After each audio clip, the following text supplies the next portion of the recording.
Hello everyone, it's Sean from TaekwondoSean.com, and today we're going to be covering the single arm blocks, single hand blocks. Check it out.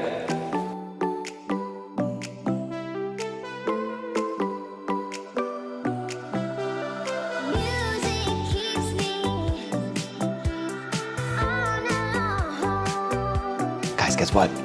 I gotcha. There's no such thing as a single hand block in Taekwondo. Technically speaking, there's always two arms when we use it in a block. So from here, I have my chambered arm, my other arm, and I pull. This hand comes back. It's called the patenson, the pulling hand, hikite in Japanese. And then this arm does the blocking. So technically, I'm using both hands for everything. But today we're going to be blocking only with one arm, and that's why we call it the one-arm blocks. All right, so let's go over a couple of things. So blocking in Taekwondo is an example of a hard stop or a hard block. So what we're going to be covering today is my opponent is attacking, and I'm going to take one of my arms and I'm going to enter it into the line of fire, and I'm going to block the attack with a strong attack of my own, a block, a Makki. Now, there's other ways to block. There's dodging, there's sliding, there's slipping, there's grabbing, and then there's deflecting. There's all sorts of things in other martial arts like Tai Chi. There's a lot of reflecting, and Hapkido is all about using your opponent's attack against them. However, in Taekwondo, when we see an attack coming, we do a hard block and then a hard re-attack. And that's part of what makes our martial arts so strong. So in order to do that, though, we got to strengthen other parts of our body, and we'll get to that at the end of the video. So for now, let's go over some terminology, some basic arm and body terminology. All right, so in Taekwondo, a block is called Makki. So I'm going to block something with part of my body. Now, the parts of my body that I can use when I do a block, we'll start with the hand. This is called the son, your hand. Now I can block with the sonnar, my hand knife. I can block with my son badak, my palm. I can block with my Batangson, my heel. So blocking with your son badak, your whole palm, is usually not recommended because, as you can see, if I go to block something, there's nothing supporting this part of my hand. So when I hit something, it can go back and I can have a huge injury. So instead, when you block, we're just saying this is a part of your hand that is like an orientation. So when I do this block, my palm is facing upwards, my son badak faces upwards. However, when you're blocking, you want to use the Batangson, the heel right here, because it is lined up behind the arm, and so the arm will support it. Next up, we have the fist, the Jumeok.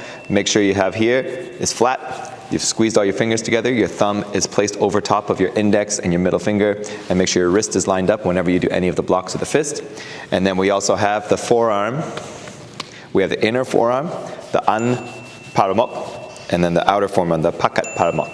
So inner, outer, and we're going to use it for distinguishing which part of the arm we're blocking with. And it's also an and Bakkat is used to explain whether the block is an inward block or an outward block. And so that's also very important. So we need to know the an and Bakkat really well. So an and Bakkat is also good to describe which way the block is going. So an means inner. So for example, the Momtong ammaki, and then Bakkat means outer. So in other words, the Momtong Bakkat Maki, blocking outwards. And it's very important because you're doing different things with your body when you're blocking inwards and when you're blocking outwards, and they can lead into certain things like other counterattacks or grabs or throws. So it's very important to distinguish between an and Bakkat, both with the forearm and also with the direction of the block itself. Now we also have different parts of the body that we're going to be blocking or protecting. So for example, Olgul is the upper body, Momtong is the center, the torso, and then Arae is the lower body. So it could be Montong Makki, middle block. It could be Momtong Bakkat Makki. It could be Olgul Makki. Okay, it could be Olgul Bakkat Makki. So when you say a different part of the body in a different part and the way it comes in, it's a totally different block. So it's very important to know all these basic terminologies. I'll have the description below so you guys can look at all the words and the terminology on your own time as well. All right, study hard. All right, so let's start with the most basic block, the one that's seen in poomsae number 1. We're going to start from the top and work our way down. High block, Olgulmaki. So I'm going to place one arm on my shoulder, one arm on my opposite hip, and then I cross over. And as soon as I cross over this fist, it starts to pull down, and we twist at the end. Make sure your wrist is straight, that we talked about earlier. You have a strong fist engaged properly, and you're covering your head. Now when I'm doing this block, I want to make sure it's on an angle, because as we know from MMA, when they're making their frame here, if it's open slightly, they have more ability to push away, and they have more ability to grab. And so from here, I have my high block above my head, and it's on an angle, it's not flat. It's a bit more of an angle. Okay? Now we try the other side. So the high block now comes and rests on my shoulder. The other fist goes to my opposite side, and I pull upwards, twisting at the end. And I pull upwards, All right? So Olgul Maki, very important, also found in many of the other poomsae as well, but it premieres in poomsae number 1. Next up, another face block. We have the Olgul Bakkat Maki. So from here, it comes up and pulls across.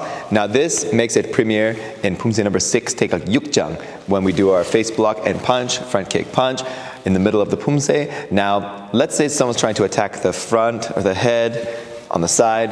The high block works too because this arm's in the way of a side strike. However, if we know for sure it's coming this way, this block gives us more options after it hits. So it's very important that we know and we practice enough so we can discern which block we should use for which situation. So let's take another look at Olgul Bakkat Maki. Make sure it doesn't come straight up like this on an angle. It has to come up first, almost like it's reaching this shoulder, the opposite shoulder, and then it pulls across. Using my torso to do this block really helps me out to generate power. Because if my opponent's power is coming this way and my power is going this way, my opponent's power is going to win. So I need my power to be going the exact same and opposite force. So make sure it comes up and then pulls sideways. Comes up and pulls sideways. Olgul Bakkat Maki. Next up, we have a mouthful. Sonnar Olgul Pituromaki. Also in poomsae number 6, a very popular poomsae. So I'm going to have the opposite leg and the opposite arm. So I have my left leg forward, my right leg's going to block, or my right hand's going to block. I take my hand knife, I put it on my opposite hip. I take the other hand and I put it on my shoulder, as usual. This is a nice chamber position.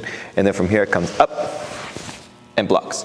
Now I'm blocking with the hand knife, so I'm blocking with this part here, and I'm making sure I cover my ear. So if you're looking in the mirror right now, make sure you can't see your ear when you do this block. Make sure you turn your body away from the opponent's attack.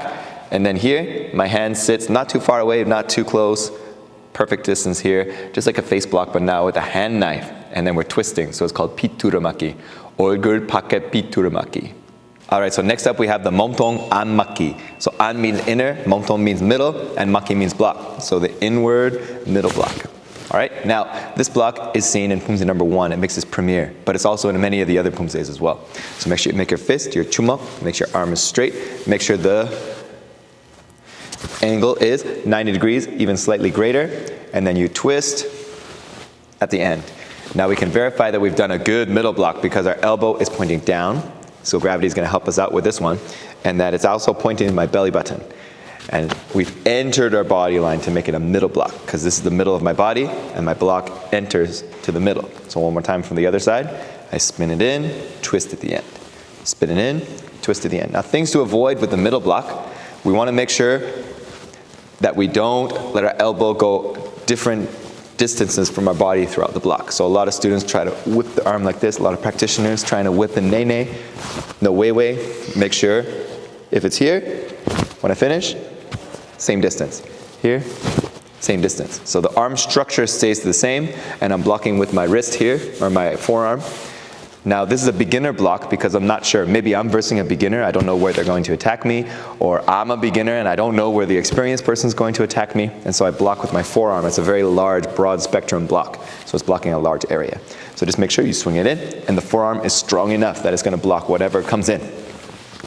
All right, so next up we have the Momtong Bakkat Maki. So from here comes outwards like this. If someone's attacking my body, I can choose the ammaki or the Bakkat Maki. So what I'm going to do is I'm going to go inside and push outwards. I'm blocking with my outer wrist here, and I'm blocking the attack outwards. I make sure that I start with one fist on my shoulder, one fist on my opposite belt, up and pull across, up and pull across.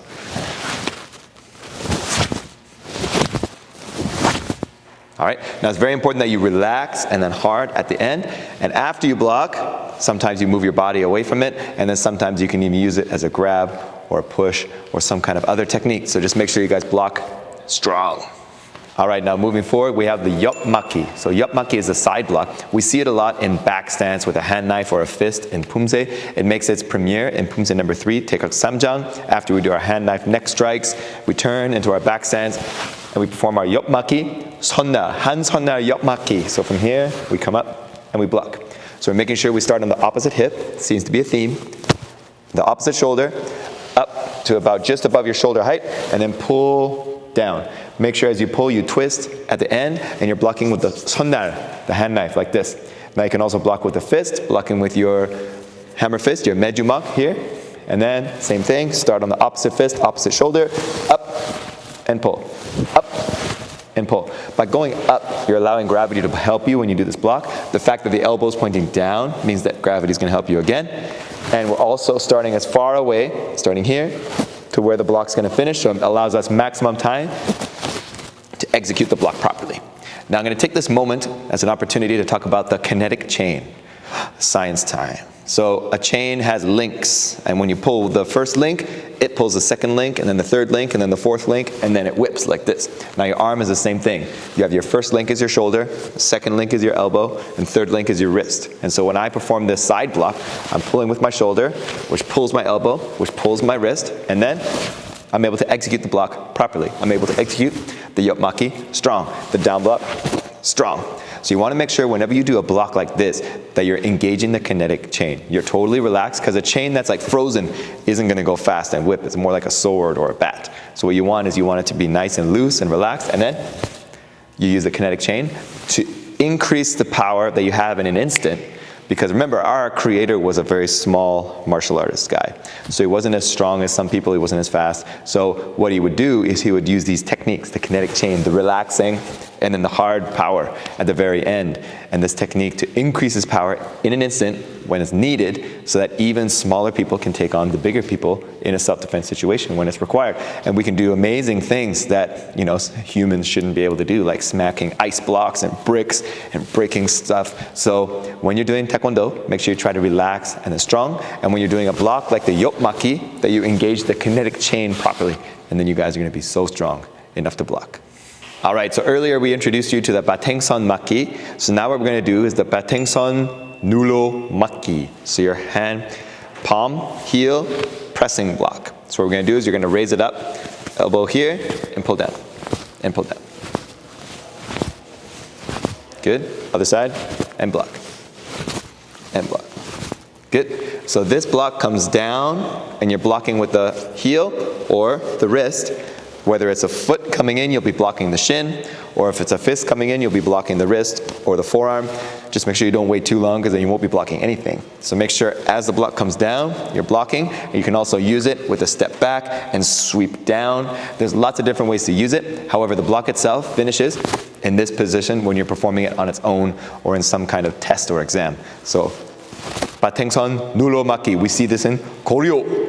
Next up, we have the Batangson ammaki. So Batangson, our palm heel, is going to push in like this and block the solar plexus. So in the red belt poomsae and the brown belt poomsae, where we see this is premiered, we're getting up there. We're pretty advanced belts. And so we know the attacker is probably going to attack us in our myungchi, our solar plexus, the vital spot on the chest. And so if we know that, instead of blocking a broad spectrum block like the middle block, we can choose to block with the palm. Because from here, I can do a lot more things with the palm block. So as their attack comes in, I use the heel to deflect, to hit and redirect their attack. Now when their attack's coming in, and I do an inner block, their body is going to keep traveling this way a little bit, which opens them up for any kind of counterattack, which is why it's so important that when I do my Batangson ammaki, that I have my other hand, my patenson, my pulling hand, come back to my belt. So when they're here and I've pushed them out of the way, they're open on this side, I can execute a quick counterattack right away. So it's very important whenever you do a block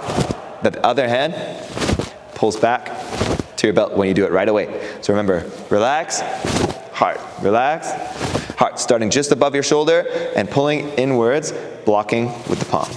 Batangson ammaki. All right, next up we have the down block, the low block, the aremaki. We start on our shoulder, we have our other hand in front, and then we go down, and then we twist at the end. We go down the other arm. We tell the kids, you're going on a slide. Whee! And then you block. So again, you use your body. This is a good kinetic chain block. So from here, I pull with my shoulder. My hips actually first. Hips, shoulder, elbow, wrist. And then I can execute a very strong down block. Now, when you're doing this block in a real life situation, you would sweep out a little bit because you're powerfully going against the attack. However, when you're performing this in poomsae, you want to keep it within your body line. So AKA, you can't see anything in between your armpit, like this. You want to keep it close to your body line and keep it nice and tight, like a tiger. There's another variation, the sonnar aremaki. So from here, you do your down block. Now this is seen in koryo for the first time. We do our hand knife down block. Make sure when you do this, the other hand, the patenson, is on your belt as a fist. A lot of people, a lot of practitioners, when they're first learning koryo, this is a common mistake. It always has to be a fist on our belt, because if we always have that constant, then we know exactly what to do when we need it to become whatever it needs to be when we need it. So it's good to have these constant principles so that we can always pop it out and make sure that we don't have to think about it too much. Instead of having to readjust everything, we know that this hand, every single time that I do a block with the other, is going to be a fist and it's going to be here, so I know what to do with it when I need it. Very important. Habits. All right, so once we got the technique down, maybe you're doing it really well with one arm and you know exactly what the structure looks like for each of the blocks that we covered today. So now what we're going to do is we're going to cover chambering. So each of the blocks has a chamber. We talked about it a little bit, how each of the blocks starts. So high block starts here, middle block starts here, Maki starts here, the side block, and then down block starts here. And there's all sorts of chambers for all sorts of blocks, but we just got to make sure that the essential principles are our pulling hand starts the opposite of where it's going to be. Our blocking hand starts as far away from the object where we're going to block, so we can generate twisting, speed, and power. So let's look at the high block again. My hand that's going to be pulling is on the top. My hand that's going to be blocking is on the bottom. And then they switch positions. And that's how I make maximum power when I do my high block. Now the Maki, same thing. I'm starting here. My block has to finish way over here, so it comes up and it pulls across. My other fist goes from my shoulder down. And then down block, same thing. I'll go on top and it pulls down. So it's very important to have the proper chamber for each technique. So make sure you guys go through the video again, and that way you guys can see where the chamber is for each of the blocks, so you guys can do it properly. And then now we've also touched on the patenson, the pulling hand, the hikite in Japanese and karate. So the pulling hand is so important. It helps balance out the power, because if I'm going to block with my hand like this, that's a lot of power going this way. And if I don't have my other hand pulling this way, my body might go off balance and I might slip this way by accident. Or if I don't have some kind of counteracting force, I could hurt something like the support system in my lower back, my lumbar. So I want to make sure that whenever I block, my pulling hand is just as strong. When we punch, this pulling hand is just as strong and fast as the pushing hand. So when we block, it's the same thing. It's going to allow us to have more confidence when we block, because we know we're not going to be off balance, so we can add even more power. And it's also important because from here, once I block, my opponent's going to be open once I block for a strong counterattack.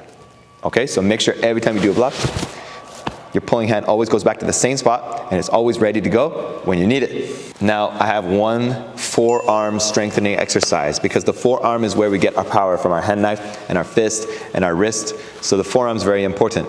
Now what we can do is, my grandmaster used to give this to us. I've done it in a couple of other videos. You hyperextend your hands and then you squeeze, and then hyperextend and then squeeze.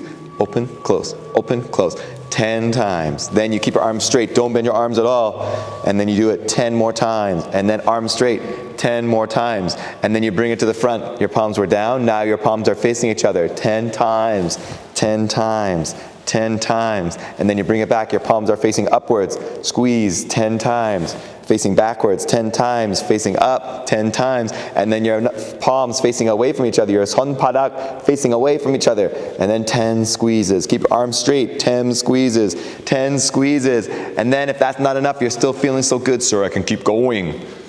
Do it again, another set. The main thing is, once you're done this, you're going to feel really tight in these muscles and they're going to become so strong. So make sure you guys practice any kind of forearm exercise. It's going to help you with your blocks, followed by grip strength and all that stuff. There's a lot of benefits to practicing the forearms and strengthening it. We also have some stretching we can do for our forearms and our blocking to make sure we don't get hurt. So make sure you guys stretch at the beginning before you do any kind of training. So I'm going to interlock my fingers here, and then I just do my wrist rotations one way and the other way. Good. We have the prayer stretch where I put my palms together and then I keep them squeezed and I lower my arms down as low as I can from here. Push down as low as I can to get a nice stretch of my wrists. It's very important that my wrists are ready to go when I do my blocks. We don't want to strain our wrists at all. Okay? So you can look up any kind of wrist stretch and that's going to help you, but those are two of my favorite. So there we go. Those are the single hand blocks. Now, single hand blocks, you want to practice them all well enough so that you know which block to use and which situation would be the most beneficial, because you have an inner one and an outer one. You have high block, but also face block. You have down block, but also different ways of doing it. So it's very important that you know and practice enough each block so that you don't have to think when it's coming. If the attack's coming this way, right away I know how to do it properly and which block to pick. Something's coming towards me, I know which block to do. Or if it's coming towards me with the opposite hand, I know which block to do. All right? And then you can also practice follow-ups. So every time I do my block, I punch. Every time I practice block and punch, block and punch. Re-attacking is a great way to make sure the opponent is discouraged from attacking you again. Now, another way to discourage them, and we've talked about this before as well, is if your block is so strong that it actually injures the opponent's attacking arm. If my middle block was so strong that it actually injures my opponent's wrist when they punch me, they're going to be very discouraged from attacking me again, and it may not even end the fight right there. That'd be awesome.